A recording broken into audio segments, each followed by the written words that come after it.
issue regarding O2 masks, this is from a Lib-Dem PPC perspective, this is a classic constituent concern. This is a classic example of where local people need to be heard. And the problem is that we shouldn't be in this situation.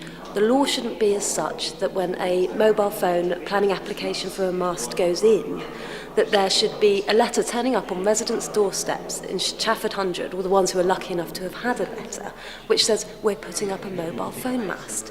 And a campaign and a website and a petition has to begin in order to get that stopped, or at least to try and open the debate. A lot of the problem goes back to the 1980s, when unfortunately the mobile phone industry was just starting and the Conservative government decided that it needed a hand in order to establish.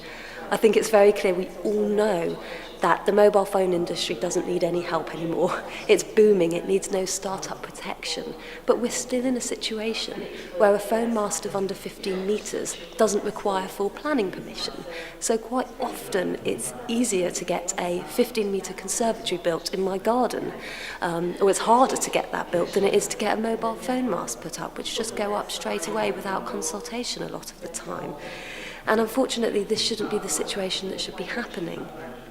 In 2008, a planning bill went through, and the Liberal Democrats on the committee tried to put forward an amendment which would mean that the law would be changed in order for all mobile phone masts of any kind of size to require full planning permission, so we don't result in situations like this, and so that local residents are fully consulted first. Unfortunately, the Labour members of the committee actually voted against that amendment, and the Conservatives didn't turn up. So there was an excellent chance there to change this law, which leads to these situations, and unfortunately that opportunity wasn't seized.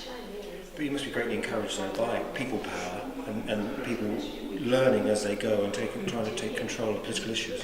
It's absolutely fantastic to see residents coming together, and what we've seen at the meeting today and what's really struck me is that there is a totally varied range of people here. There are young people, there are older people.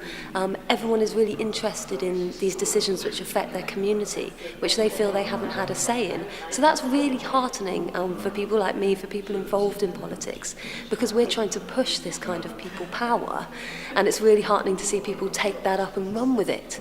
But as I said before, unfortunately, we shouldn't be in this situation where people should have to go to such lengths in order to do what's best for their community.